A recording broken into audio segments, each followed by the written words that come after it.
Elizabeth Ray. I'm Alastair Stevens. And Tom Cruise is Joel Goodson in Risky Business.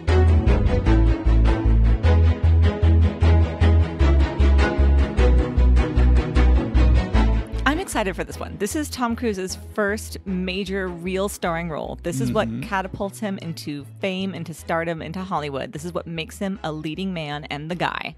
92% on Rotten Tomatoes. Yep. So even if we don't think it's an amazing film, it definitely is like a cultural touchstone. People love this movie. It's the first one. It's the first Cruise movie. When you're scrolling through that list on IMDb, Oh, yeah. It's the first one that you will recognize, even if you'd never seen it. Which I had never Which had. you had never seen. But of And course I know. Honestly, had watched it 2 decades ago. Almost none of it lingered in the memory. Yeah. I was basically coming to it fresh. But this is Sliding in Socks. This is Sliding in Socks, the motion picture. That scene has endured so powerfully, has been parodied so many times, Yes. has been referenced so many times. It's wild to think that it's here in the middle of a film that is not that. That sequence is iconic for a reason, for sure. Yeah. And the iconicity is why we are here. It's interesting that having spent the last 4 episodes talking about Tom Cruise, movie star, icon, this is the first moment Yeah. when he is Tom Cruise. And it's remarkable how fully formed he is in this film. Yeah. I He's think got so. Despite the being look. so young. Yeah, well, 22. Wow. Looking so young. Playing 17. Yeah. But he's here. He's got the look. He's got the voice. Isn't quite Yes. finished, but it's moving along. His laugh isn't where it's going to be, but it's recognizable already. He's not quite as twinkly yet as he Yep. later becomes. Not quite as like gregarious and charming. He's still Sure. a little bit aw shucks, and he's still got his hands in his pockets just a little bit. Or, Yeah. his thumbs tucked in his pockets Yes. anyway, consistently through this film. It was wild. Yeah. Well, there's a lot to cover in this movie. So before we get into it, you have to play the trailer game just in case anybody might not know exactly what goes down in this movie. If anybody doesn't know exactly what goes down in this movie, I promise you, I give you my word that my improvised trailer will not help them. It's It'll going to entertain communicate very little of substance. I promise you.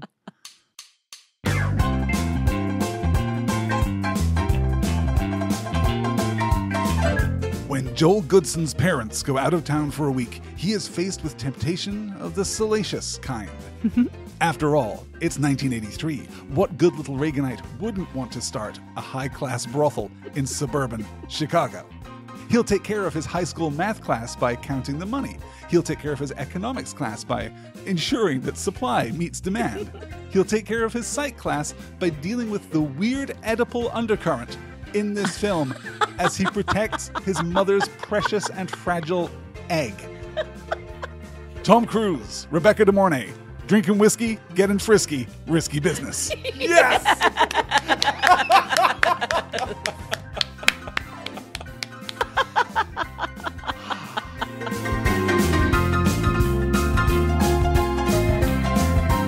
You know, some people would have hoped that we would make it through the trailer game before mentioning Oedipus. But wasn't meant to be. Not this time. It's all over this film in a weird way. They even like call out to it though, which is interesting. Yes. Yeah. But very late and insubstantially. Yes. Yeah. We'll get to it. Yes, we'll get to it. Okay. I can't wait to get into the background around this film because it is such an interesting and in some ways very sad story. You have to tell me because But I it's can tell fascinating. watching this movie that it is not what the director intended or the director doesn't know what he's doing. But it's one of those two things and I can't wait for you to tell me. In a couple of different ways, I think that we are faced with that kind of contest, that kind of Sure. friction here.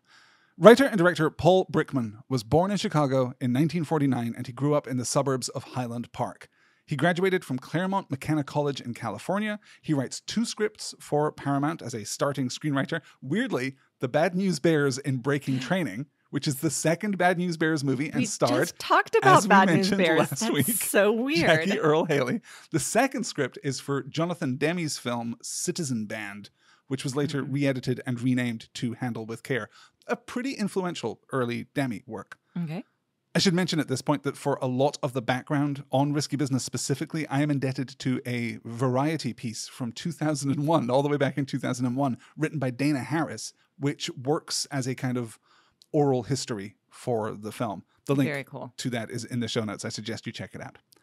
So Brickman, coming off the success of those 2 scripts, pitches Risky Business to Warner Brothers. They like it. They hire him on the spot. He writes the script. He delivers it on schedule, and they immediately put it into turnaround, which is basically when a studio believes that the money that they have spent on a film has already exceeded the earning potential of that film, they just freeze it. They will halt production and wait in a nebulous, passive kind of way. For what? For someone to come in with more money. Okay. For the terms of the contract to change. For someone to die who is being owed money by this production that they will no longer have to pay. That kind of thing. When you go into turnaround, you are basically done. Yeah. Scripts languish in turnaround for decades, and many are just never made. That's not to say that every script that goes into turnaround is immediately dead, though. The most famous story of a movie surviving turnaround is E.T. the Extraterrestrial. Wow. E.T. is originally conceived as a movie called Night Skies, a more frightening kind of story where a group of aliens come to Earth and terrorize a family, except that the son makes friends with the one nice alien called Buddy. Spielberg takes that script to Columbia, and they like it. They buy it. But as he is revising it with the help of his writers, it's turning more and more into the E.T. that we know today. Columbia gets cold feet. They don't think it's good. They don't think it's scary. They don't want to do it. So they put it in turnaround. Spielberg, though, is already Spielberg. Yeah. So he can go to Universal and say, you need to buy this picture for $1 million from Columbia. Universal thinks that's a great idea. They buy it. Columbia agrees. Columbia demands, though, on top of the $1 million, 5% of the return should the film ever be released. Universal says, okay, we'll do that. Clever. Okay. They produce it. They release it. E.T. makes just under $800 million worldwide off a production budget of $10 million. Wow. John Veitch, the head of Columbia at the time, said that Columbia made more money off of their 5% of E.T. than from any of the films Columbia actually released that same year. Wow. That's awesome. So turnaround isn't always death. Turnaround obviously wasn't death for risky business either. It becomes clear over time that the reason it's in turnaround is because they wanted a more outrageous sex comedy. They wanted something like Porky's. They wanted something like Animal House, that kind of really thing. outrageous. Yeah, that kind of tone. They were also nervous about the inclusion of a sex worker who was, in this draft of the script, 16 years old. Yeah, I wondered because Rebecca De Mornay has the line, "The kid's our age," something, and I was I'm sorry, what? Which is clearly a relic of an earlier draft because she is canonically supposed to be 21. Okay. Yeah. Okay. It looks like there's no hope that this film will ever see the light of day, but record producer David Geffen reads the script. He likes it. He does ask Brickman to age up the sex worker from 16. Yes. Brickman agrees, and Risky Business is back in business with the plan that it would be the first film for the Geffen Film Company, which perhaps ironically has a pre-existing distribution deal with Warner Brothers. So Warner winds up distributing this film anyway. They're not entirely happy about it, as we'll see. They audition Sean Penn, Gary Sinise, John Cusack, Kevin Bacon, all for the role of Joel. But Tom Cruise was in LA for one day on a shooting break from The Outsiders, and they were immediately taken with him. That's so great. He gives this account of walking in. I'm missing my tooth. My hair's all greased up. They still liked me for some reason. I don't know why. He apparently has a great deal of personal respect for Brickman as a writer and a director. Michelle Pfeiffer was offered the role of Lana, but she turned it down. Brooke Shields was also considered, but chose to withdraw her name from consideration because, weirdly, she had just enrolled in Princeton in real life. Wow. So she went off to get her education.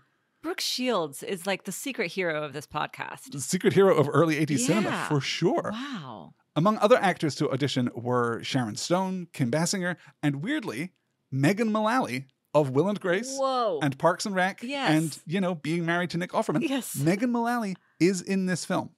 She is one of the sex workers who shows up to the party at Joel's house. Wow. Yeah. Okay. That's cool. Rebecca De Mornay's first audition was apparently terrible. Yeah. The casting director saw potential in her, though, unlike you, and worked with her for 2 days before they went to a 5 a.m. screen test with Cruise before he flew back to Oklahoma to finish The Outsiders. Cruise is also, at this point, considering a rival offer from Francis Ford Coppola to be the lead in Rumblefish, Coppola's next film, his second adaptation of an S.E. Hinton novel. That's so interesting. We apparently have to watch that one because my film nerd friends from film school say that it's great. We should, absolutely. I'd recommend that be on the list for the Patreon bonus episode, but I think you've already decided that's going to be Dirty Dancing. By Cruise's own account, the screen test with DeMornay was not at all good. Yeah. But Brickman was apparently convinced, and the two of them were hired on the spot. Okay. Production, by all accounts, goes very smoothly. They shoot in Chicago. When the film is finished, though, it is shown to test audiences, and those test audiences do not like it. The ending, in particular, is very unpopular. And David Geffen persuades Brickman to shoot another ending, an alternate ending, and then test them side by side, see which one the audiences prefer.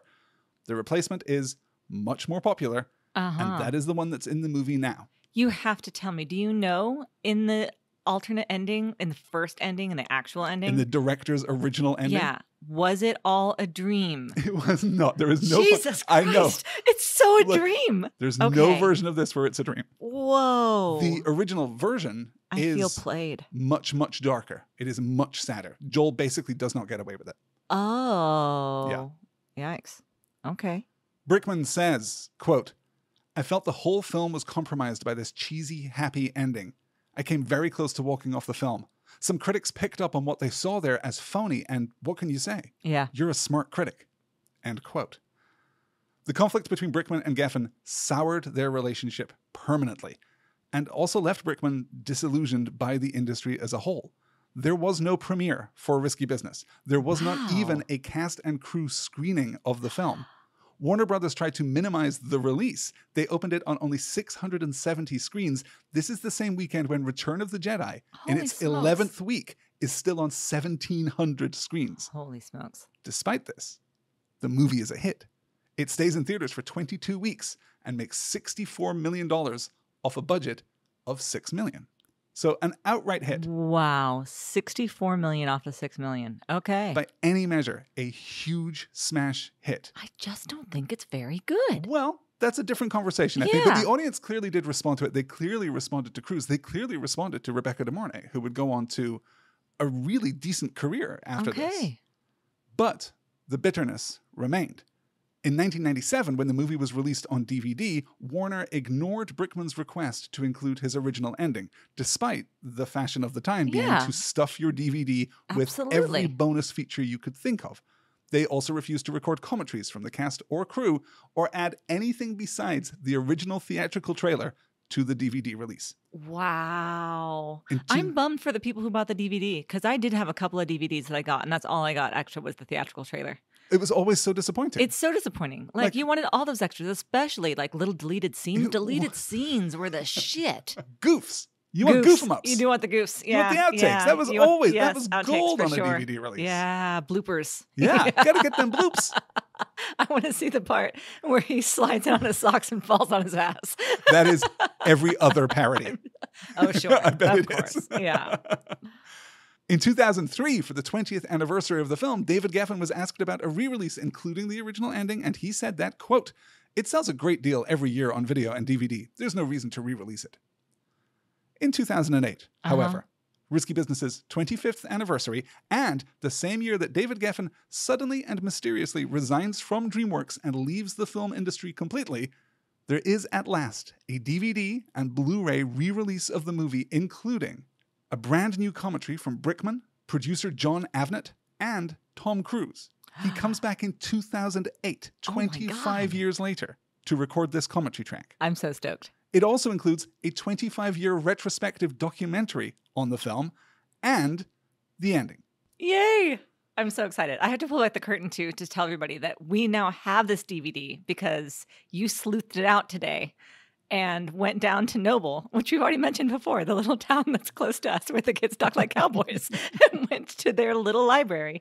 And now that DVD is sitting just a few feet away from right me, here. And I can't wait We to have see the not bonus watched stuff. We haven't the watched the alternate bonus ending. yet. We're going to watch it, and we're going to talk about it for free over on the Patreon. You don't need to pledge your support over on Patreon to listen to that. You can head over there right now, probably by the time this episode drops. You can head right on over there and listen to, I don't know, what will probably be 10 or 15 minutes of us talking about the alternate ending. 10 or 15 minutes, yes. Sorry, I meant 10 or 15 Alastair minutes. Yes. Anywhere up to an hour, really. Yes. In any case, disillusioned as he was, Brickman goes on to write a few scripts and directs one more movie, 1990's Men Don't Leave, which is the big screen debut of Chris O'Donnell, but his relationship with Hollywood never recovers. I have seen suggestions online, and this is obviously the kind of thing that is very difficult to verify by its nature, but I've seen suggestions that he is known as a very safe pair of hands who can deliver an uncredited rewrite should you need one. Ooh, I like which that. Which is a very lucrative line of work. Yes, it sure is. Yes. In an interview with Salon in 2013, Brickman said, quote, "Some people like the visibility. I don't. I'm more from the J.D. Salinger school." Wow. So that is the behind-the-scenes story of Risky Business. Okay. That is why the ending is as odd as it is, particularly that last shot of the two of them walking through the trees in the park. It's beautiful. It's a really pretty shot. It's a great-looking shot. What the hell are we doing? Yeah. Brickman has an undeniable eye. I think there are many beautifully composed shots. Yeah. I really like the way he's moving the camera, too, the way that he's playing with it. Completely agree. The POV work that we get is really strong. You didn't like that? I don't know. POV work is always divisive. Yes, it's interesting, but it did not always work for me. No. Again, I was so confused. You guys really, Okay. I was absolutely certain. Here we go. This is it. Okay. Yeah. I was just so certain the way this movie rolls out that this was an extended fantasy that this kid was having, because we absolutely start. The first line is, "The dream is always the same." He's smoking a cigarette and he walks us through this dream that he has. In the Ray-Bans with the cigarette hanging from his lip, that's the same position as he will be in at the end of the film. Right. Yeah. Right. So just makes sense to me. Like everything I know about filmmaking is like, okay, I'm going on this journey with this kid in his imagination, or a story that he's telling me. There's voiceover. So someone's telling me a story that's already happened, right? But then suddenly we seem to be present tense. It seems like he's not telling the story anymore. Mm-hmm. Like now we're just here and we're with him. So much so that we've got the camera sitting over his shoulder and the parents are talking into the lens like we are Tom Cruise. Right. You know what I'm talking about when they like go to the airport and stuff? Yeah. We get a pair of really great POV sequences there that are my favorite POV sequences in the film as a whole. Yeah. Okay. They're interesting. Yeah. But again, when I was watching it, I was like, why are we doing this? Why are you putting me so deep in his POV? Like the filmmaker is doing this for a reason. The director of photography, for why have they done this? So I'm trying to figure that out, and I'm thinking to myself, maybe it's so that the next time I get a dream sequence or a fantasy sequence, I don't notice it as much because I'm so in this kid's POV. So this is like already my thought process, right? Then we get another fantasy sequence where he's fantasizing about screwing the babysitter or trying to, poor kid. Right. And then all the cops are outside. Between those two, we have him playing poker with his friends and relating what is apparently an entirely different story about a sexual encounter that didn't happen. That definitely did not happen. Yeah. So I just don't trust anything this kid is saying at this point. Films teach you how to watch them. Yes. Texts teach you how to read them. And this text is teaching you that he is a dreamer and a fantasist. Yes. And that you ought not to trust either what he says or what is shown on screen. Yes. Yeah. Which is why when, like, first we get the sex worker that the friend hired who comes in. Jackie. Yeah, who was terrific. Jackie leaves. When Lana comes in, Tom Cruise is asleep on the couch when she comes in. And she just walks through the house. We hear the click-clack of her heels. And the whole sequence where he just gets up and is immediately ready to just undress her and...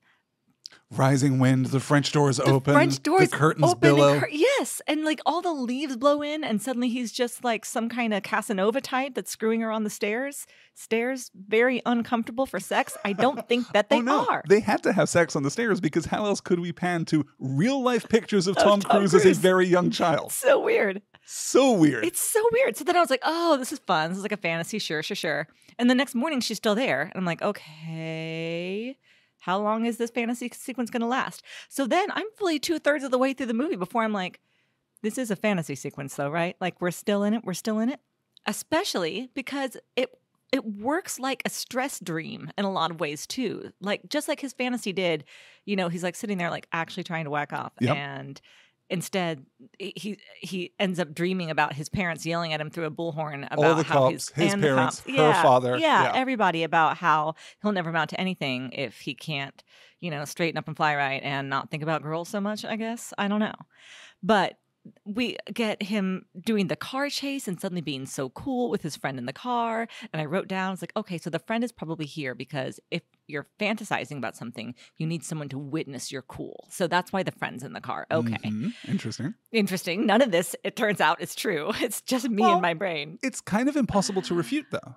It is a perfectly legitimate read of this text. That it is all just happening in his head. I don't know. It feels like a bad Reddit column or something. No, and that's the thing, is that I usually hate that kind of facile interpretation. Oh my God, but what if it was a dream? No, but my point is, this is not that kind of facile interpretation. You are absolutely respecting the text and trusting it to guide you. Yes. And it guides you in a weird direction. Completely. It's the strangest thing. The car going into the lake is such a stress dream thing. Like when you can't find the brakes. Opening it and the fish coming out. Yes. Weird moment. Weird. The kind of heightened, surrealistic detail that would be in a dream. That you would expect. But without any meaningful resolution, there's not really anything that we can do with this except... Also, in your fantasy, fascinated by definitely the beautiful girl that you paid for sex says, oh, I'll just be your girlfriend for a few days and make you breakfast. Well, that is an entirely different conversation that we will get to, because the question of her honesty is a really interesting one. Yes, that is true. That is true. I can see where this was intended to be a more serious, darker film, because it is shot, like you said, so beautifully. And there are so many interesting things to unpick. It's really dissatisfying how none of those things amount to anything in the end. It is clearly a film that is striving for a great deal, that is reaching very high indeed.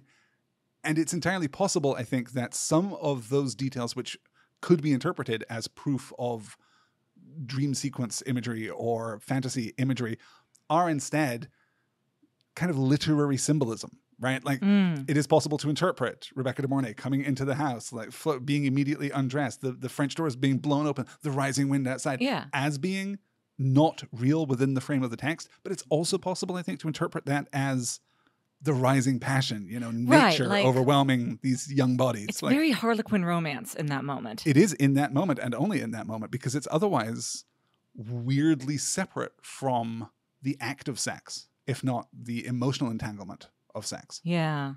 With all that said, let's take a look at our cast, shall we? Let's take a look at Rebecca De Mornay.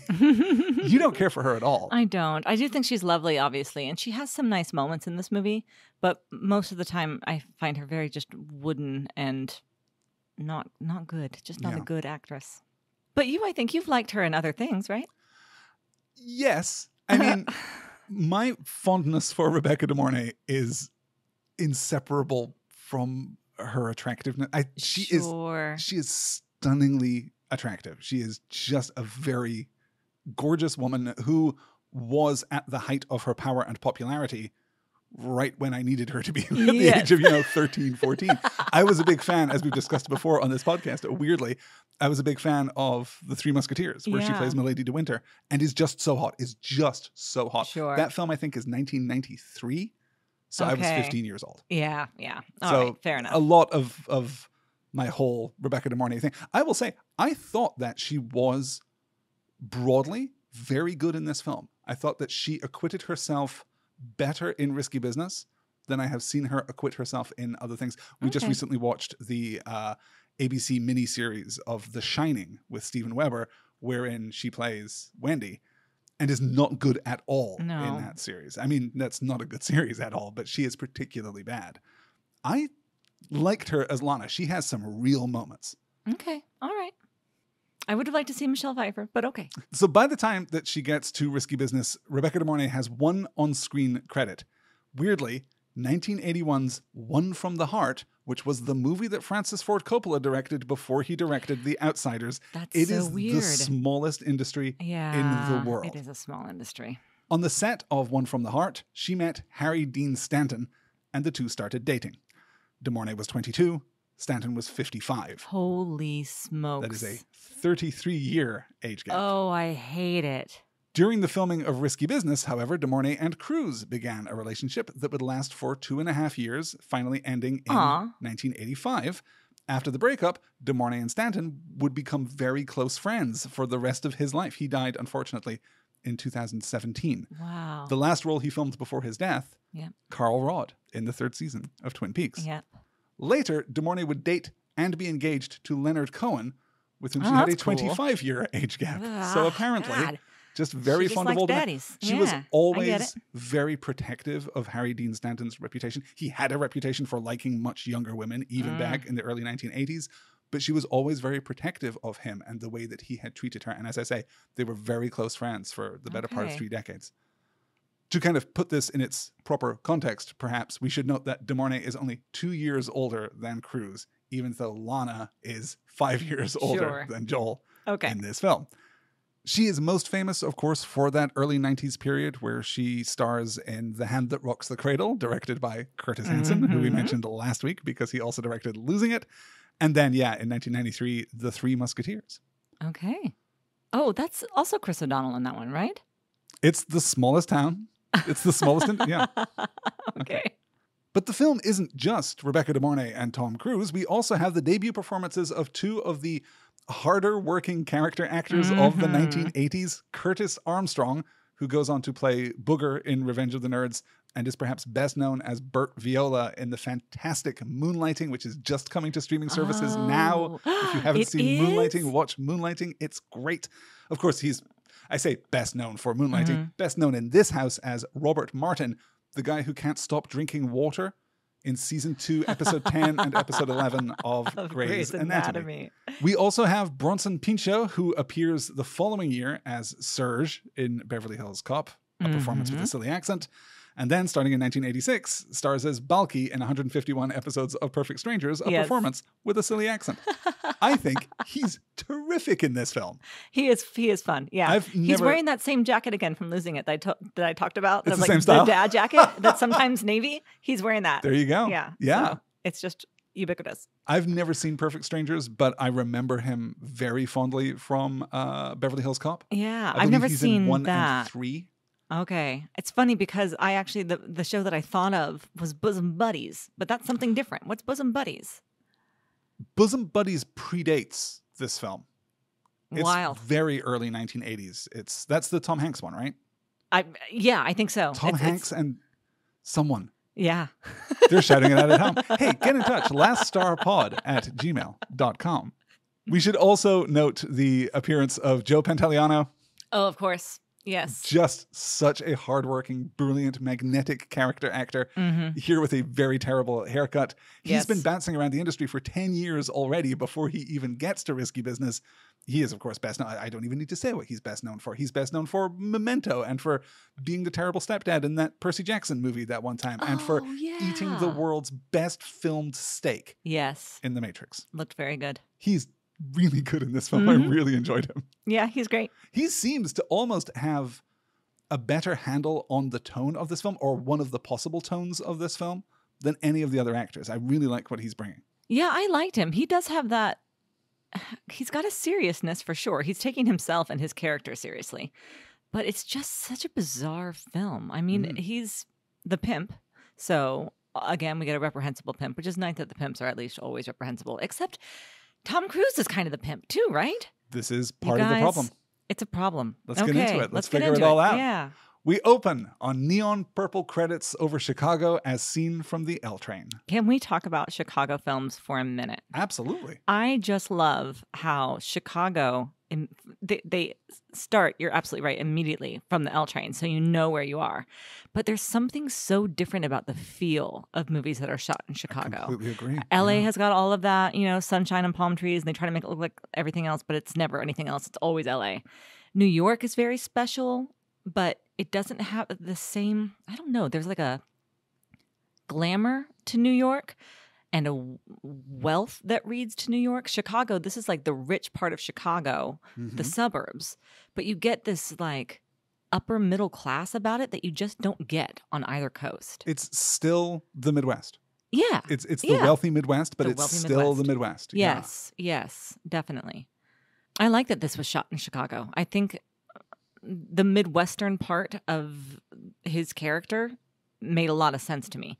I feel like if you put it in California, it would have been sillier. And if you put it in New York, it would have been sadder. Right? I mean, it is set in Chicago because Brickman is from Chicago. And this is like an idea that he has had for a long period. He grew up in very much this kind of community. Yeah, you said Highland Park. Yeah. Yeah. So that is probably almost entirely the real reason that it is set here. But you're right. It gives us that Midwestern Americana. Yeah. It gives us an older sense of place and of personhood in a sense. You're right. It's not the coasts. It's not progressive Right. in the same way. Right. It's doing Yes. something more grounded and more interesting, which Yeah. of course Not as ultimately the film diverse will either. not deliver on. Yeah. But it's still an interesting attempt, I think. So we transition to Joel wearing Ray-Bans, smoking, recollecting a dream, as we said. He goes to his we got neighbor's that great house. close-up, just his eye under the sunglasses. Yeah, which That's we, again, so cool. recreate But at the again, end it of the film. sets a Yeah. tone not appearing in this film. Yes. Like, it's a really noir-inflected start. I do think that there's a read of this film which is Which is a little noir. Ooh, I'm just seeing darker. it. Yeah. Yeah. There is a noir stories are stories of men who have been corrupted. They are Right. they are good men in a corrupt system, but that system has brung them low. Usually at the Yes. hands of a woman. Usually, I was going to say, It there's doesn't some take pieces here. a lot to change our perspective. It would take a different ending, of course, Of course. but it doesn't take a lot to change this into a really viable pulp Yeah. noir structure. Yeah. It makes a lot more sense to me thinking of it pulpy, actually. Mm-hmm. It really does. The whole train thing, even the doors blowing open when he first gets with her is all elevated in that way that pulp is. That's interesting. Mm-hmm. So we can gloss the dream really quickly. He goes to his neighbor's house. No one's around. He hears the shower running. Upon investigation, he finds a very hot woman, all kinds of sudsy. Mm-hmm. She invites him to wash her back, but he loses her in the steam, arriving instead in an exam hall. He has blown it. He will never get to college. Right. You are absolutely right that everything about this sequence tells us to expect more dreams. Which we almost get, because we do get the fantasy sequence later. Yeah. But that's more, fantasizing than dreaming. We cut to what we take to be the present. I'm now going to have to equivocate every time. I'm we cut sorry, to what but- we think is the present in the real world, with Joel playing cards with his friends, literally telling tales out of school about Right. a close encounter of the girl kind. Close encounter of the sexual kind. Later, Joel is making excuses as to why he didn't close the deal, as it were, while his friend Miles advises him that sometimes you just have to say, "What the fuck?" It appears as though we are supposed to take this as a thesis for the film. Yes, they double down on it at the end. Yeah, well, we recapitulate it Sometimes most of you the way just through. say, but yeah, that's true. That's yes, true. and his father, sometimes you say, what the heck? Which I really like. Again, It's cute. this film is a little bewildering, but there are lots of moment-to-moment dialogue choices which are very strong. There's a lot of really great work in both the script and in the direction of this film. What do you think of this idea that Joel saying, what the fuck, is responsible for his downfall, his challenges, his but also his little misadventures? stroke of genius, if that's what you want to call it. It's presented in the film as a smashing success, right? Well, kind of. What? Not quite. His little business venture, his risky business. Sure. Except the even- Guido, so not really. but- Well, I don't know. The very last line of the film is that he grossed $8,000 in one night. Yes, but we are supposed to believe that he then pays that all back to Guido in exchange for his parents' possessions. Pretty close, right? Yeah. Yeah. So then So he doesn't leave the story richer than he Yeah. entered it. Probably $500 down because he cashed that bond. God, yes. Does he leave it wiser? Does he have a valuable... These are all perhaps questions that we should say for the end, I guess. Maybe we but- should. Yeah. I do like the idea, though, that what the fuck is freedom. That's nice. Does he say that? Something like He that? does. I like it. Yeah, to throw forward just a little bit, there's that great scene between Joel and Miles where Joel says, hey, Mr. What the fuck, what about exploring the dark side and all that? Or was that just bullshit? And Miles responds very flatly, that was just bullshit, Joel. Miles is so terrific. Curtis Miles is Armstrong great. is Yeah. really great. I love the film that he is in. I Yeah. love the idea of this Loki figure who just messes up his friends' lives because it's entertaining. The next morning, Joel's parents are quizzing him about his lackluster SATs. His father asks him about the equalizer balance on the hi-fi he, keeps in his wardrobe. No, I guess that's the living room guess because that's where the it's- egg yeah, is, right? yeah. So, yes, it's just in a big... Bureau of some Yes, a kind. credenza. Yeah. Some- Credenza of some sort. Yes. And we see, yes, the ominous crystal egg on the mantle. Which I did not read for. I thought it was a football trophy. Interesting. Yeah. Yeah. Eventually we hear more, but it's also a horribly dressed mantle. So then I thought it was a trophy or an award for something. It's certainly lit like that with the little glowy plinth underneath it with the switch by the side of the fireplace. I did not put it as artwork. But no, not artwork. Clearly not artwork. And if Clearly you're gonna the do symbol an egg, of why his don't you mother's do fertility and femininity. A Fabergé egg. Why do you do a weird glass one? Well, because it was the 80s. You're so right. That is the correct answer. So then we transition into the car. We're still doing the POV work, which I think is effective. Mm-hmm. We say goodbye to the parents at the airport. We get that great reverse shot of Cruz after being in his POV for, 2 or 3 minutes. Mm-hmm. That great reverse shot when he's in the red sweater and he just kind of gives them that half salute as they leave. That's such a good shot. It's cute. Yeah. He is so magnetic on screen already. We have found him now. Here we are in episode 5 of The Last Star in Hollywood, and he has shown up. Yep. He returns home to a feast of frozen dinners and Chivas and Coke. So much Chivas and Coke really made me laugh. That was a great gag. It's the frozen dinner gag is weird, though. Again, really tonally all over the place. Yeah. This is it, right? Because we follow this with the old-time rock and roll scene. Yes. Which is, yes, iconic, yes, famous. It has no business being there. This song and it's so extended. Such an odd choice. Yeah. It is 1983. Paul Brickman is 34 years old. 34. So we have to ask, is his taste in music terrible? Or are we really doing something with this scene? The Chivas and Coke, the frozen dinner, this weird performative dance routine to a song that this boy in 1983 would not like. Yeah. There's no way that he would like it. Upper middle class Chicago, there's no way he would like Bob Seger. So are we demonstrating to the audience that this kid doesn't know anything, that this kid is so sheltered, that he is so privileged, that he has such little experience of the world, that he is acting out in these incredibly mundane and parochial ways? Yeah. That's very interesting. I like that as a read. There's an interesting interpretive lens that we can apply to this text that makes it so condemnatory of Joel. Mm-hmm. And if that is the case, then you can only argue that Cruz's charm is working against the film. Yeah. That's because he is so likable. There's a rumor online that Timothy Hutton was originally cast in this film and chose not to do it because he was pursuing something that had a little more credibility to it. But yes, smarmier is exactly it. That darker aspect of Timothy Hutton we mentioned when we were talking about Taps, that there's an aspect to his performance that you never know if he's really a good guy, no matter what his performance is. Bringing something darker like that might have worked. But this is Cruz in his early 80s, Michael J. Fox. Everything is charming and cool and smooth. Michael J. Fox, yes. It's just unavoidable that you end up siding with him. Yeah. So I'm wondering if there's another tension there. If Timothy Hutton in the noir version of this film would give us something much darker. I would really like the noir version of this film, actually. Yeah. Because to me, the tone doesn't work at all. And again, at the end, I'm just like, what did I just watch? Well, let me ask you this question. This is a famous comedy. If you consider the comedies of the 1980s, this is one of them. Yeah. Is it? It's not. I mean, it's a comedy perhaps funny, according really. to the technical definition. Yeah. But I laughed at the Chivas gag. That was funny. Yes. I laughed a little bit at him sucking the popsicle, the meat popsicle, the gravy popsicle from the TV dinner. Yeah. Just because it's a funny visual gag to see Tom Cruise do, but it doesn't make any sense at all. Yeah. I couldn't laugh at that because it was too weird. It's too weird. I attribute that to dream logic. I attribute that to this is an imaginary thing that he's doing. Yeah. Ah, so odd. The next morning, the kids are having breakfast in a diner, talking enviously about a peer who got into Harvard. These are very motivated young people. They are. Joel asks if they're interested in accomplishing anything or just making money. He says that he wants to serve his fellow mankind.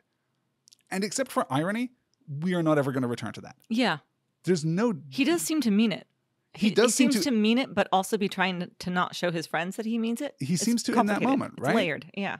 But we don't ever come back to that except in a hollow, ironic echo of it at the end of the film. How odd. Mm-hmm. Maybe there is an interesting film that could be made about someone opening a brothel out of a John Stuart Millsian utilitarian ideal. The philosophical thing to do is to maximize good, is to maximize happiness and pleasure. You know, one of my very favorite books is called The House of Gentlemen. Right. And it's a book about a brothel full of men that are not allowed to have sex with the women. They just are gentle and affectionate and kind to them and dance with them and pet their hair and tell them they're pretty and lovely.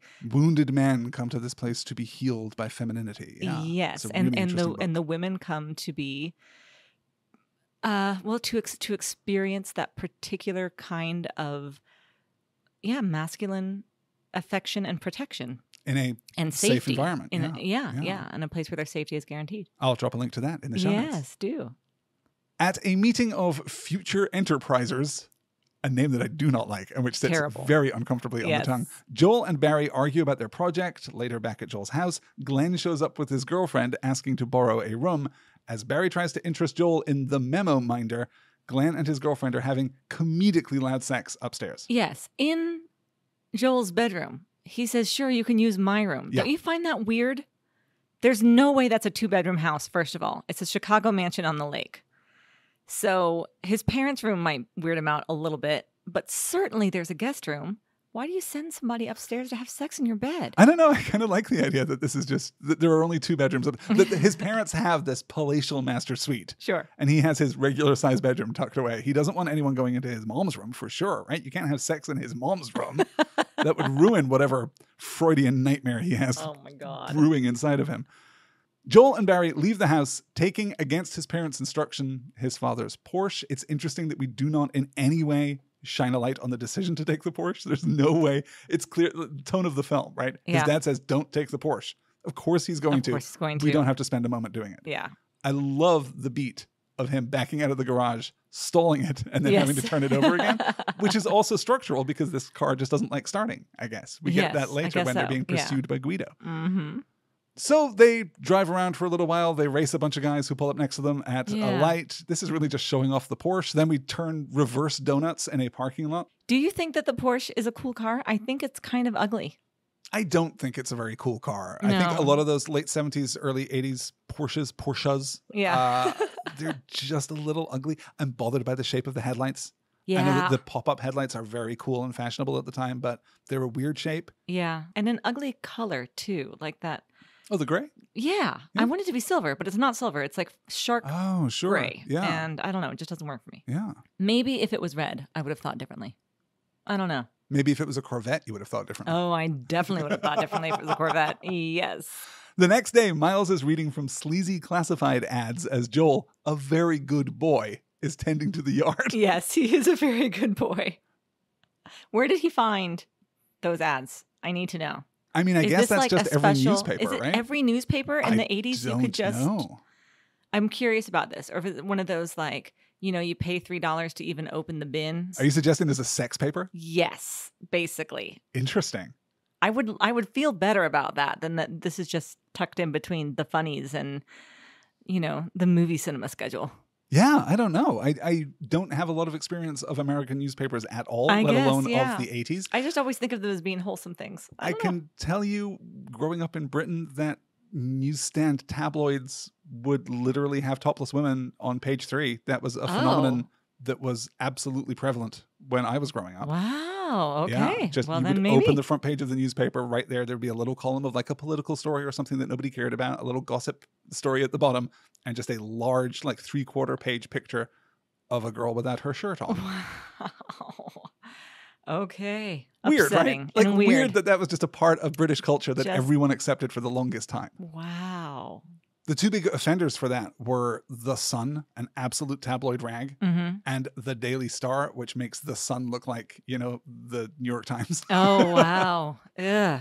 The Sun stopped putting pictures of naked women on the 3rd page of its newspaper in 2015.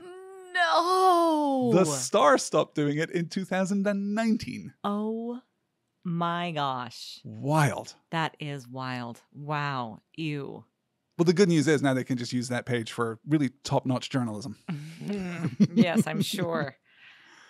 So we spend a lot of time with this back and forth between Joel and Miles before, in order to kickstart the plot. He can clearly sense, a Loki-like figure as he is, he has an awareness of his medium and his own textuality. He clearly senses that the plot needs to start because we've been doing this for 20 minutes without much movement. Oh, yeah. So he calls a sex worker for Joel. He calls Jackie.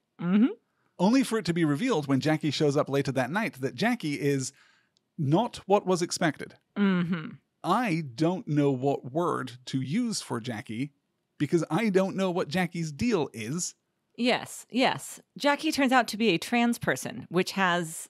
Possibly. Possibly trans. A male-appearing figure. Yes. In women's clothing. Yes. And that's clearly... The joke. That's the whole joke. Yeah. Which is an old, tired joke even in the 80s. Well, except I really like what Brickman does with this. Jackie is great. And at no point demeaned by what is happening. No. At no point does this script make fun of Jackie. No. And I also think that Joel doesn't really even get icked out. Nope. Just, oh no, this isn't what I wanted. I didn't want a sex worker, period. Thank you anyway. How can I pay you for your time? Yeah. Yeah. The little negotiation about yes, well, I took a long drive and it's my time. Yes, exactly. And Joel doesn't argue with that at all. He just pays up and is a very good boy. He's a good boy. He is a good boy, and Jackie is great. Yeah. Jackie, while leaving, though, passes Joel the number for Lana. Yes, with the great line that she's what you really want. She's what all you white boys who live by the lake really want. So I just thought that was funny. In the aftermath of Jackie, and that is how Joel thinks of the rest of his life from this night on, it's all in the aftermath of Jackie. He is frustrated in the dubious comfort of his twin bed. He tries to masturbate. He's dreaming about some woman, some girl, some babysitter. A babysitter. Yeah, I guess. His babysitter, probably. Back to the egg thing. I don't know. His babysitter? His babysitter. Yeah. Yeah. Earlier when he's telling the story to his friends at the poker game, he's telling the story of this girl, Kessler, was that the last name, was babysitting. And then he went to go visit her. And that's why she was giving the kid a bath. And that's how she got her clothes wet because she started the shower back. It's a convoluted story. But anyway, the point was the babysitter. So it could just be a girl he goes to school with who is a babysitter. It is worth noting that they refer to all of the girls that they go to school with exclusively by their last names. That's odd, right? Which is a nice little flourish in the script. That's just a nice little bit of character seeping in there. I like that. Yeah, I like that. But I was just saying that, it could be that it's his babysitter that he was thinking of, which is, I feel like, a pretty normal male fantasy, right? You never had a babysitter, so you wouldn't know, I guess. Yeah, I don't know. My mother was actively neglectful, so I never had a babysitter growing up. It's a sad story, but I said it in a fun way. It's the key to comedy. Oh, no. This fantasy, as we mentioned earlier, is interrupted by numerous armed police officers, his parents, her father. Yeah. It's kind of cute. But it is kind of cute. Yeah, and he's very frustrated by it. He then just gives up, frustrated. He goes through the classified ads, which are genuinely, I think, very funny. They're genuinely very funny and well written. I think that is some prop master's greatest day ever at work, was just writing all of those. But they are representative of a darker, edgier, kind of nastier film, like a film that's really got claws, which this film absolutely does not. There's nothing edgy here happening at all. Which is why he marks them all out with Sharpie. Not enough to just move on. You got to scribble over it. He then finally calls Lana, who turns out to have the voice of Rebecca De Mornay. Fantastic. Exciting. She agrees to see him later that night, and Joel waits. Oh my God. And he's wearing the dumb catcher's mask when he's talking to her on the phone. That was a bit of comic genius, actually. I really like that make me laugh. I'm going to say the whole first act of this film, which is about to end, I think really works. Yeah. It absolutely makes promises that it has no intention of delivering on, but I really like the tonality of where we are. Yeah. And it's only when we don't go in any of the expected directions that this film kind of becomes a little unwieldy. And a little soft in its focus. Yes, definitely. So we cut outside and the wind is rising. The night is dark. Symbolism. Joel wakes from where he has fallen asleep on the couch and finds that Lana has let herself in. She is gorgeous. She asks if he's ready. He immediately undresses her. Just immediately. Just goes right to it. Yeah. Just starts kissing the neck. Just like he's done this every day. Like he's Fabio. Yeah. It's kind of weird. Absolutely possible to interpret this as a dream.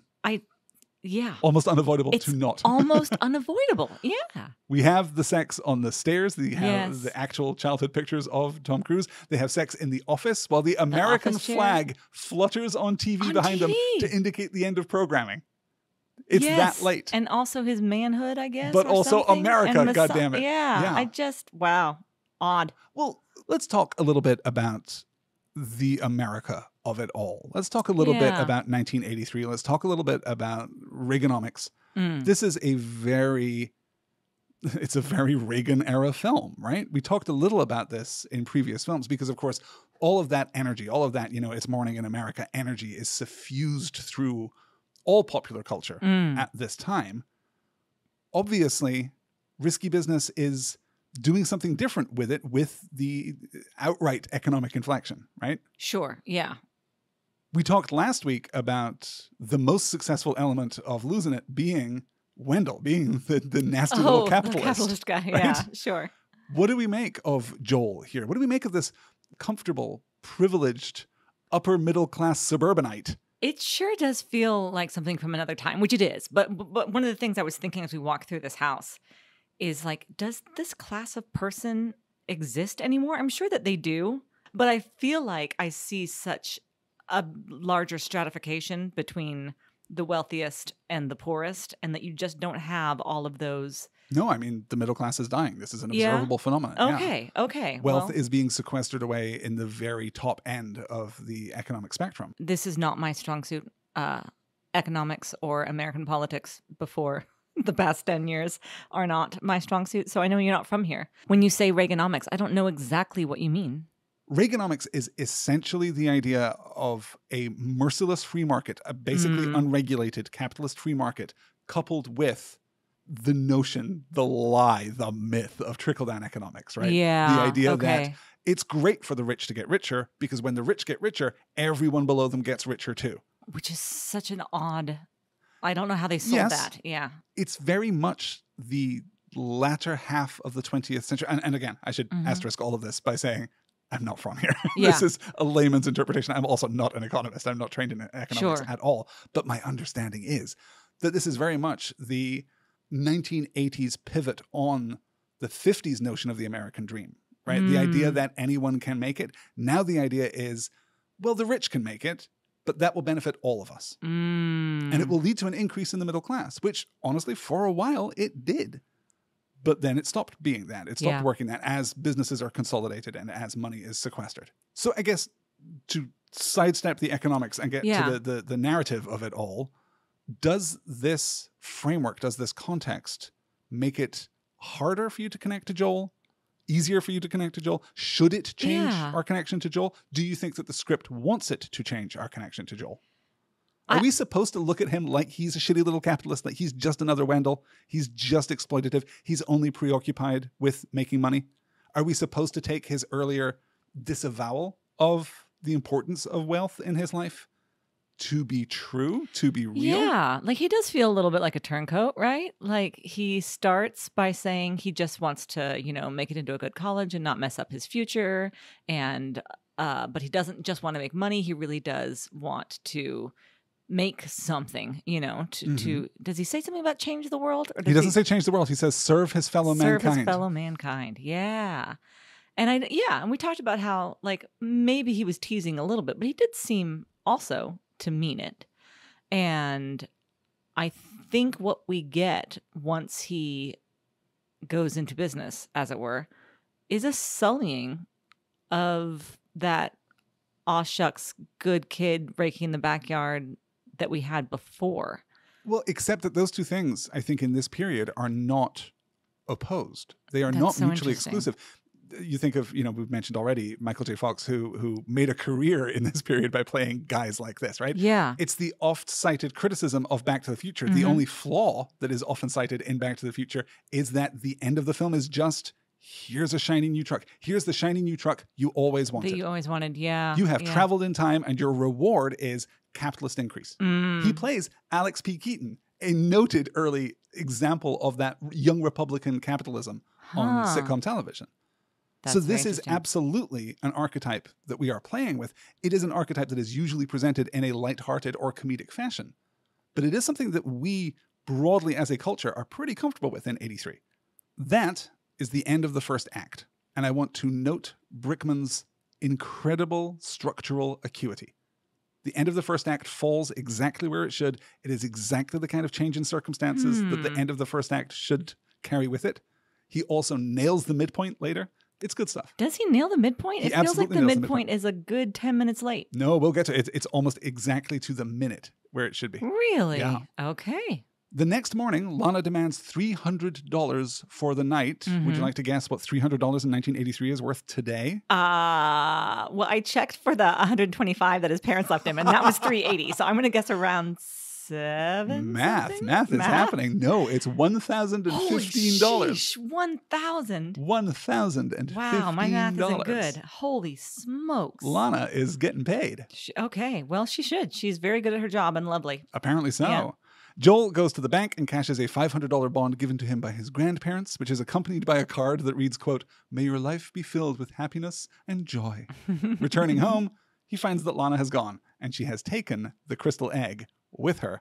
See, the symbol of his mom has been removed from his house by the interposition of another woman in his affections.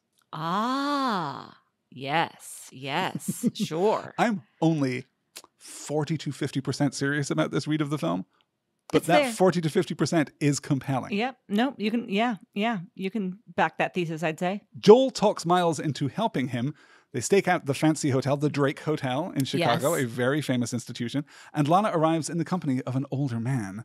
They leave, but Lana catches up to them on the sidewalk. They talk in the car. Lana asks for a ride. Moments later, they are threatened by Guido, Lana's gun-toting manager, quote unquote. Yes. He gives chase, and it is absolutely the lowest stakes, most poorly paced, most sleepy time car chase Yes. I have ever seen. Yeah, you're completely right.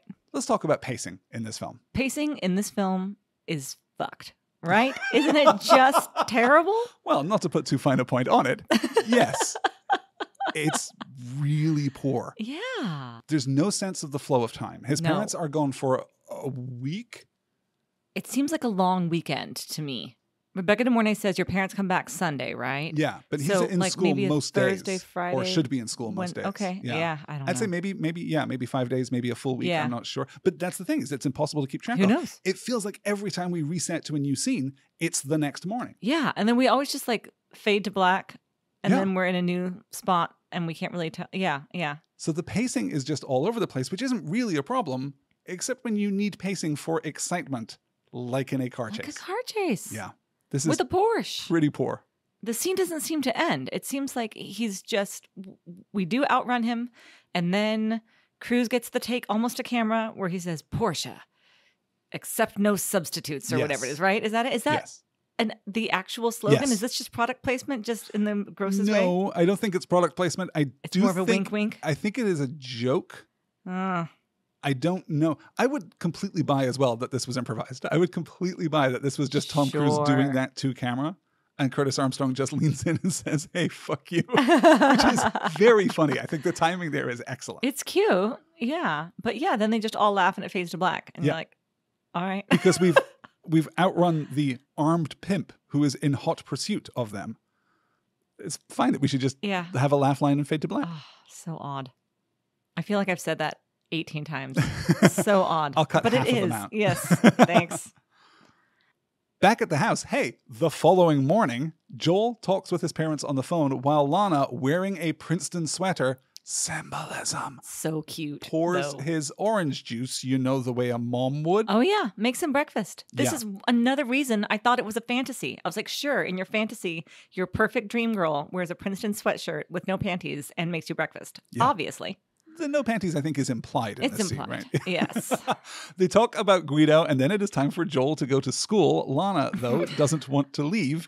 He finally, graciously allows her to stay, threatening her that he'll go to the police if anything else is stolen. And she gets maybe line of the movie for me personally. Joel, go to school.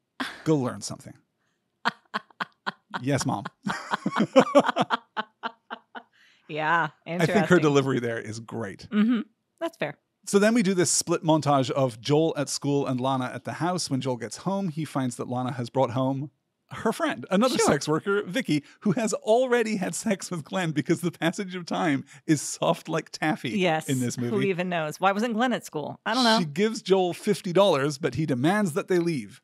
And they do, but then there's an immediate showdown with She Guido. gives Joel $50. We should say this. Because he is now her pimp. Yes. That she is says, what just happened. 50% The house goes gets- to the house. Yes. Which, first of all, 50% is so goddamn much. Ew. It's possible that prostitution is not an economically equitable arrangement. You don't say.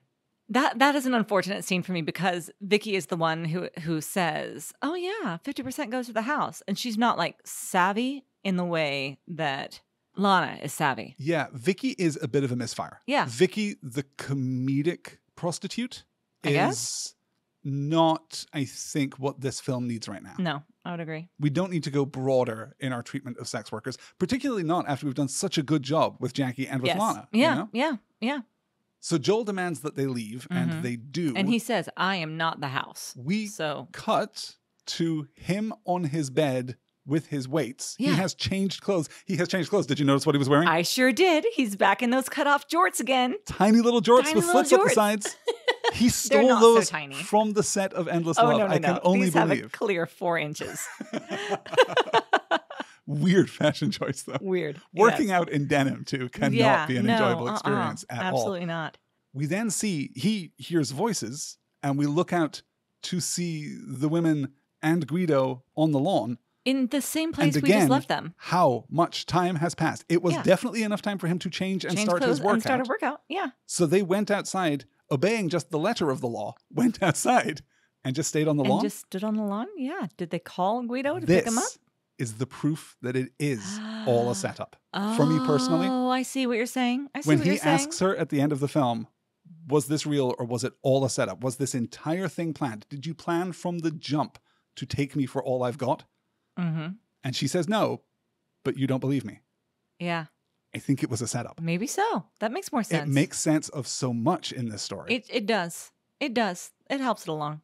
I like that take. And it's a much darker story. Yes. It's evidently... Which again, I feel like it should be. Yeah. It oftentimes feels like a darker story. It is, yeah. It's the story of a very naive boy, which ties back to the Bob Seger, ties back to the frozen dinner, ties back, the Chivas and the Coke and the whole thing. Mm-hmm. It's the story of a very naive and sheltered young man who is ruthlessly exploited economically, physically, sexually by this cabal, right? By Lana and Guido and Vicky. Interesting. I don't love the idea of a film that depicts the super privileged wealthy kid heading to Princeton, it turns out, spoilers, as the one being exploited by sex workers. That seems odd to me. It's just tonally all over the place. Because she says what? I think we should introduce your friends to my friends and we can both make a whole lot of money. Yeah. Which he pretty much right away agrees to, right? I don't remember them. No, he refuses and then has to after the car ends up in the lake after she accidentally knocks the gear shift. Oh, yeah. There's definitely a way of reading it that was on purpose. Definitely that was on purpose. It does require the camera to be perhaps a little unreliable. Mm-hmm. Which it is. We already know that. Yeah. Oh, that's interesting. In any case, Joel comes out to confront Guido. The women run back inside. And this confrontation with Guido right here, this is the midpoint. It's the exact reversal of fortunes. We have now locked our antagonist. It's all right there. And it is exactly... the midpoint. That's why I misread the midpoint. I read the midpoint as her saying we should go into business together. No, that is closer to the transition into the third act. Yeah. But by that point, we're really starting to lose track of our action points in terms of the script. Yeah. Okay. When he commits to it, when he actually begins the process of starting this, what I guess is just a party, right? It's not supposed to be an ongoing arrangement. It's just a one-night thing. Yeah. It's a one-night brothel. Yes. It's a pop-up brothel. A pop-up brothel. Yes, like a taco truck. The taco truck would be a good name for a pop-up brothel. It sure would. That is the dirtiest joke I've ever told on a podcast. I'm sure of it. I love it.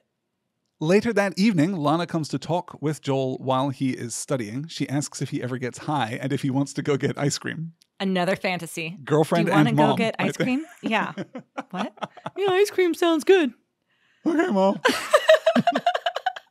He closes up the textbook and goes with them, of course, because who doesn't care about his future when presented with the prospect of immediate gratification?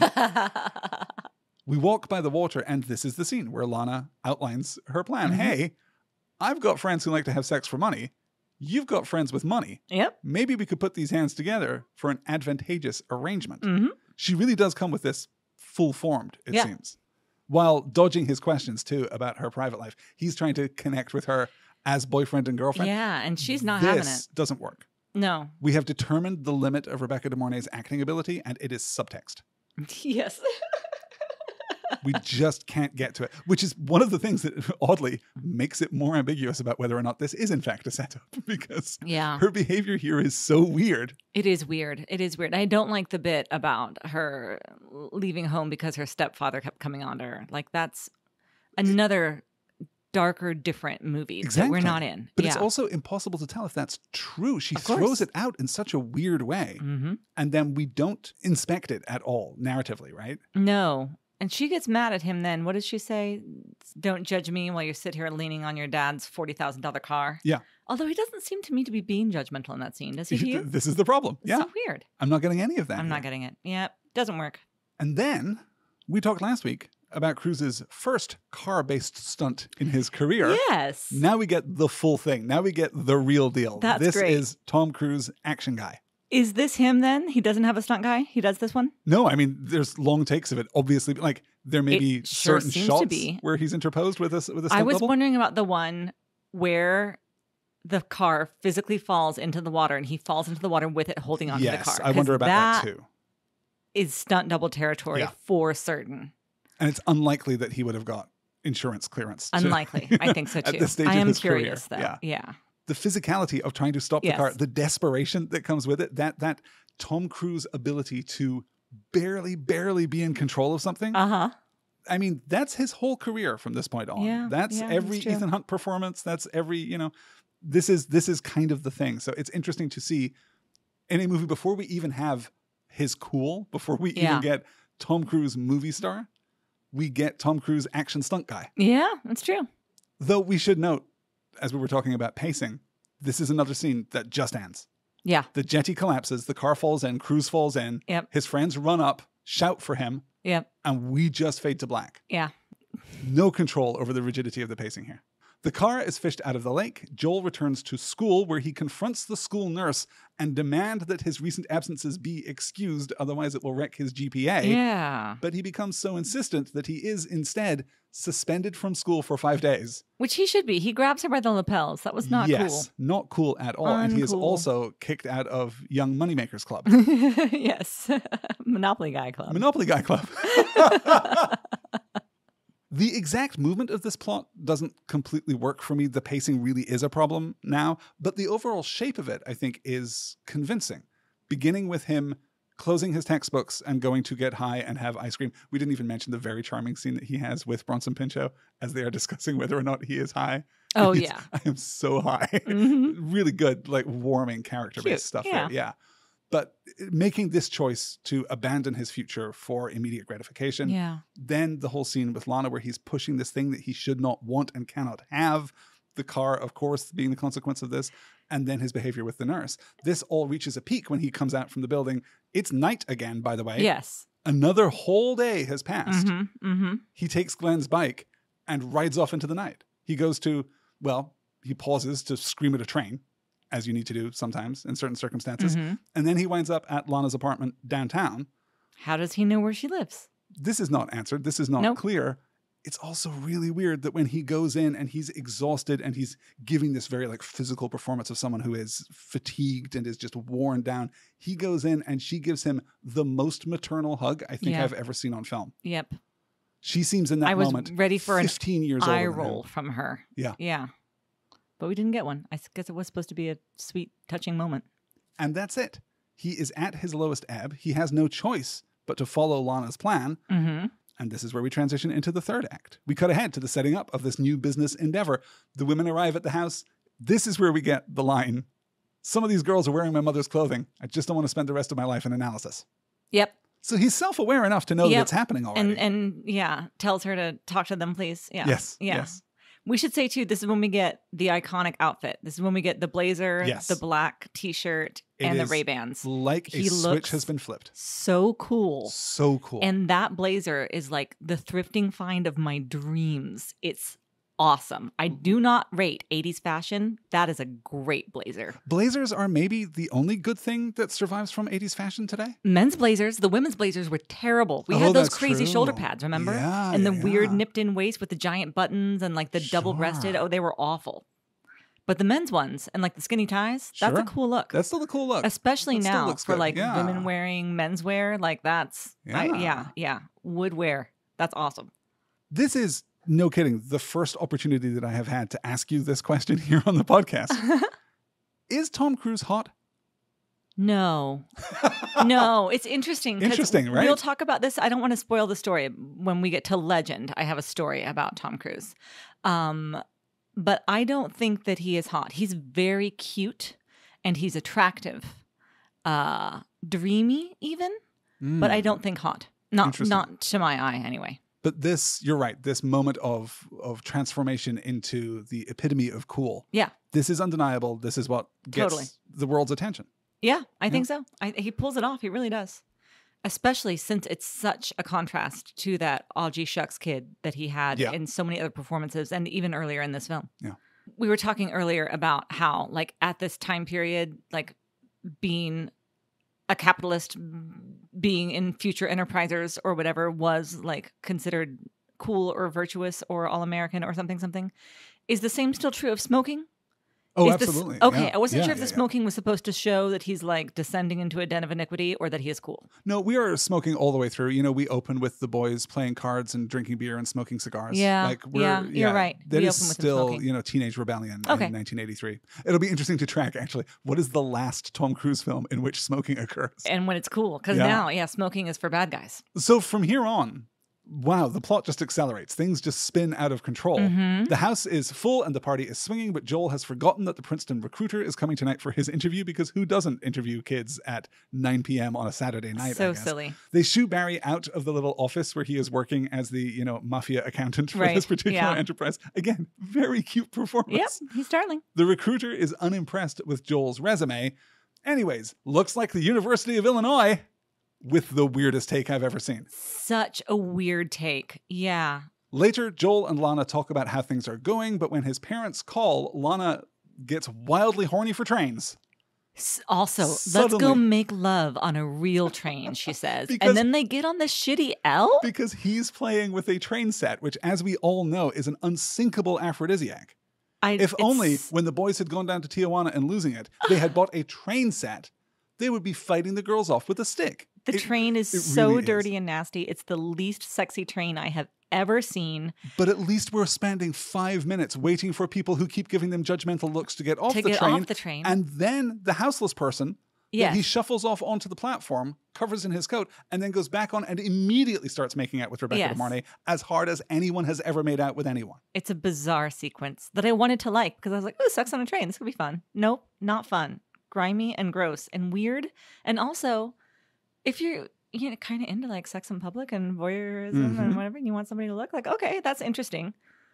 But then they get everybody off of the train. Exactly, so it's like, what are you doing? The public performance of the sexual act. Yeah. This is about, I'm just really horny for trains. It's so strange. This does not work for me at all. But at least. And there's a bad needle drop, right? Yeah, it's Phil Collins. Yeah, it's Phil Collins. But I usually like Phil Collins. Well, that's a position that a person can have. Listeners, it's just you and me right now because Elizabeth's on a timeout for having a crazy opinion. She's shaking her head at me right now. You're going to find out in the comments. You just wait. I know. And I know that there's a whole internet thing about hating Phil Collins, right? I know that hating Phil Collins is a hacky-ass opinion. You are the only person that I have known that hates Phil Collins. He really is just the worst. And this song personally sucks. Or like as a musician? I know nothing about him personally. Oh, I'm judging the man I entirely on the output of his art. No, his music rocks. There's not I give you the Tarzan soundtrack. I gladly. It's good. I would love to enter into evidence the Tarzan soundtrack. An absolute, inarguable low point for Disney soundtracks in the entire history of Walt Disney Animation. Oh, no. Doesn't Phil Collins get the excellent needle drop for Say Anything, where John Cusack holds this boombox over his head? No, you're adjacent. That's Peter Gabriel. That's the other singer of Genesis. That was the first singer from Genesis. I will say this. Okay. I don't think that Phil Collins is terrible in Genesis. I think Genesis is a fine band. All right. I think his solo stuff, Look, I know I'm going to catch flack for this. I know I'm the only person in the world, apparently, who has this very correct and judicious opinion. And I know that this is not usually my thing on podcasts. It's true. But goddamn. You are not a hater. It's true. You are It's not a hater. thing. It is not your thing. I'm a lover, not a fighter. It's so true. I just hate to see you miss out on joy. Me too. Our wedding playlist is going to be a battlefield, isn't it? Just the Dirty Dancing soundtrack on loop.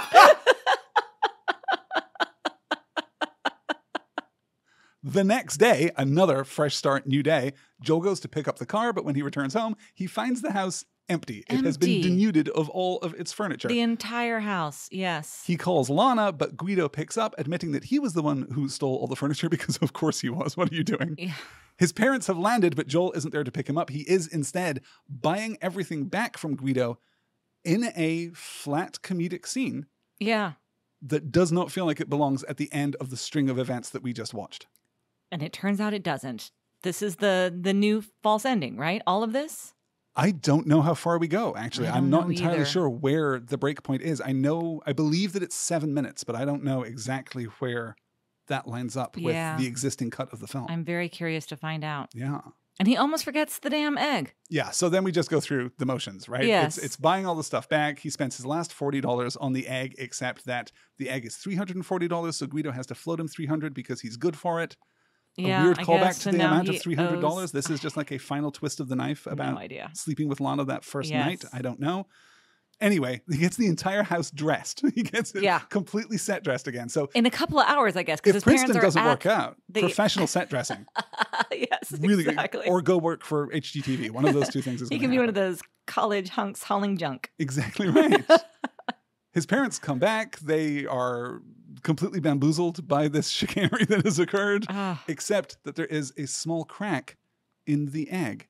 In the egg? Yes. Inside. The symbol of his mother's fertility and maternity has been flawed now because another woman has taken her place, even temporarily, even for a moment. This is like evangelical virginity conversations, right? This is like that kind of thing. Once your purity has been sullied, it is sullied forever. That is a crack that will never go away. And then his dad's like, well, just throw it out. I don't know. Whatever. He's been past the mother's egg for a while now, I guess. Masculine-feminine dynamic with regard to like the sexual exploits of their children, right? Right. The weird... Out in the yard, Joel's dad comes out to tell him that he has been accepted into Princeton because your actions do not have any consequences. Exactly. Not a single goddamn one. We're not even engaging with the fact that he has been suspended from school. Yes. And has been kicked out of the one extracurricular that was really impressive to the recruiter. Okay. Sure. Well, it's about to get wilder because Joel and Lana have dinner together in a restaurant downtown. He asks her if their night together was a setup, if the whole thing had been orchestrated from the start. She says no, but she means yes. This is intercut with scenes of the Young Moneymakers Club, and later, Joel and Lana walk through the park and he teases her about paying for the pleasure of his company. The end. That's it. The end. That's the note that we're closing this film out on. So now they're boyfriend and girlfriend, I guess. I can absolutely see why Brickman hated it. I can see why, given the first 2/3, given the first 80% of this film, why this ending would break your heart. It is absolutely unforgivable. Yeah, yeah. So flimsy and phony, you said, critic said? Absolutely, yeah. It's a fundamental betrayal of everything that the film has established. Everything you set up. And it rewards all the worst impulses of this character. Yes. In a very 80s, I guess, Reaganomics sort of way. Look at me learning things. Kind of, yeah. I mean, it's taking Miles's say what the fuck philosophy from the beginning of the film and treating it like that is the actual real, thesis, like it is and an not actual the bullshit philosophy. that he said that it was. But that's the problem, is we've already disclaimed it right in the middle of the film. So no one learns anything. Yeah. Everyone is rewarded for terrible behavior. And now this preppy little kid who's going to go off to Princeton, I guess, is in a full relationship with a sex worker who is 5 years older than him. Neat. Everyone's feeling good about this. But it's a cultural phenomenon and everybody loves the movie. That's the point, right? Is that because nobody, when they talk about Risky Business, says, oh, but that ending, what a kicker. It's wild. I love the ending of that film. Doesn't matter. That's not what the cultural legacy of this film is. It's Tom Cruise being incredibly cool, incredibly sharp, really delivering his dialogue, like really being present on screen, which I'm aware now sounds like the faintest of praise. He says words and is on screen. He can be captured by traditional filmmaking instruments. Man can wear a blazer. But that's the thing. He wears a blazer maybe better than anyone has worn a blazer. Yeah, like he really becomes an icon. It's the sock slide and that whole in the third act. Yeah, the whole dancing sequence is actually very good. The kid's got moves. And if you're not paying attention to the text of the film, if you're just watching this as a casual bit of entertainment, or if you're watching this because, that Tom Cruise kid, he's really cool, then you're going to get what you want from this film. Yes. I would be so curious to hear from listeners what they think about this movie, especially if they saw it way back when and remember like its moment in time and what that felt like, because I'm really having trouble wrapping my brain around it.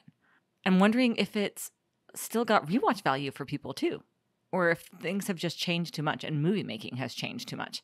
I feel like 80s movies in particular were so different in tone from the way that we tell stories now. So much more kind of all over the place, like changing the tone within the movie. I think that's really difficult to say with absolute certainty. Like, it is. The machinery I think that's why I started with I feel. Yes. The machinery is not as well oiled as it is now. Now, movie making is essentially a safe business. It is very, very difficult for a movie to fail these days because the business itself has become so conservative and so preoccupied with safe, established, mapped patterns. Right. Yeah. I called up the box office list for the opening weekend of Risky Business. This is the weekend of August 5th to 7th, 1983, just to look at what was playing and what, the kind of things that you could see in the multiplex when you went to see Risky Business. Number 1 is National Lampoon's Vacation. Number 2 is Return of the Jedi. Okay. Risky Business opens at 3. Jaws 3D, Staying Alive, which is the sequel to Saturday Night Fever. Crawl, Trading Places, and then some films that I don't know so well. Private School, The Star Chamber, Class. War Games is down there at the bottom. Look at this. Wow. Number 11 is War Games. Number 12 is Flashdance. Number 13 is Octopussy. And number 14, very casually, Snow White and the Seven Dwarfs.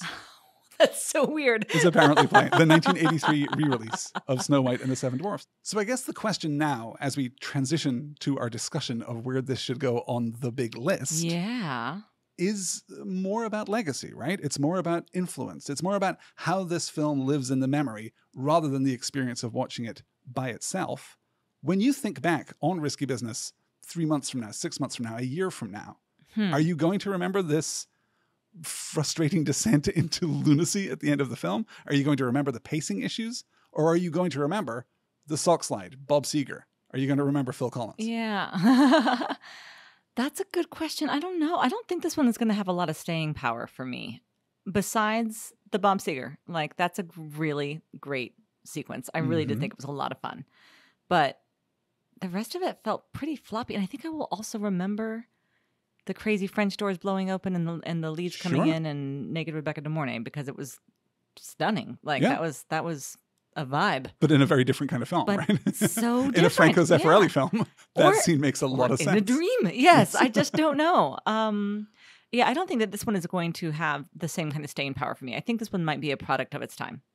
And yet, it's going to go pretty high on the list, right? It has to, because it is iconic, because it's influential. It's more fun than Taps was, for sure. It's more fun than The Outsiders, but not as iconic as The Outsiders. I would disagree. I think not as iconic to you, but this is literally you're right. And it's Top Gun and it's Mission Impossible. Like that is Cruise's career. Yeah, really. Yeah. I guess I meant not as classic as The Outsiders. Yeah, that's a good point. Sure. Yeah, this will be a tricky one, I think, for me. Do you have a good sense of where you want to put it? Well, I think that's it, right? It's either just above The Outsiders or just below The Outsiders. Yeah, I think it has to be one of those two locations. Is it a better film? Yeah, in many ways, I think it's a better film than The Outsiders. It doesn't. Are we talking? We're talking theatrical release too, aren't we? We're particularly talking theatrical release. Yeah. Both of those films have trouble holding together. It's all about your criteria here, I suppose. This is, I think, technically a better film than The Outsiders. Yeah. I think that the performances are extremely strong throughout. Rebecca De Mornay, perhaps accepted. Everyone else, knockout performances, wall to wall. Can't quite say the same thing about The Outsiders. I think the dialogue here is when it is good, very, very good. I think Yeah. there are real high points here. And you can't argue with its iconic power. It's true. It's true. I just feel That like... said, Mhm. The Outsiders is special. Right? In a way that Risky Business is not I special. completely agree. I just think I cannot look at myself in the mirror and my fellow film students in the eye if I put Risky Business above The Outsiders. I just think I can't do it. I mean, something's going to go above The Outsiders. Oh, yes. The Outsiders definitely. is not And going to that's be top okay. of this And list that's at all the end right. of the process. Yes. But it can't be, I think it can't be Risky Business. I'm comfortable putting Risky Business just under The Outsiders. I think so too. Yeah. I think that it's a distance ahead of Taps. Yes. I think, yeah, And I think agree. and of course it's thousands of miles ahead of Endless Love and Losing It. Yes. Down there at the bottom of the list. Losing It, I'm pretty confident will still be there. Yeah, at the I end think of it the probably will process. still be Yeah. there at the end. It's so too bad about Endless Love because the first act was really lovely and special. Which is, I think, something you can also Yeah. say about Risky Business to a certain extent. Yeah. Though They remind not me a as little special. bit Yeah. of each other in that particular Sure. way. Yeah. Well, that is it. Guys, thank you so much for listening. Thank you so much for making it through this movie with us. Please do seriously get in touch and let us know what you thought of Risky Business. Have you seen the alternate cut? If you want to hear our thoughts on that original ending as written and Yeah. directed by Paul Brickman, then please head over to our Patreon page. It will be available there for free. Anyone can go get it. Patreon.com/LastStarPod. You can also connect with us on all the socials. We are Last Star Pod, basically anywhere you want to be. Yeah. If you go somewhere and you look for Last Star Pod and we are not there, let us know. I'll put us there. Do we have a Facebook? That is the sole exception. Okay. I think that's a good exception to have. I just, you guys. No, let's not. That No, sounds but we good. got the Yeah. Instagram and we've got the threads. Threads, yeah. We are on Twitter. We're on X. That's yeah, more whatever. obligatory than anything else at this point. Yes, please don't talk to us there. But most importantly, come back next week. Next week, we are watching the last movie of Tom Cruise's miracle year of 1983, the fourth film that he releases Whoa. in 1983, and the third in a row in which 22-year-old Tom Cruise plays a high schooler. Here we go. Michael Chapman's R-rated high school sports movie, All the Right Moves. This one is a little hard to find online. It is available for purchase or rent from Apple. Okay. I don't think the other services have it. Oh. It was on Hulu for a while, but doesn't appear to be so anymore. Do what I do. Use your local lending library. I'm sure they can track down a copy of 1983's All the Right Moves. And that is going to do it. Thanks so much for listening. We'll talk to you next week. See you then.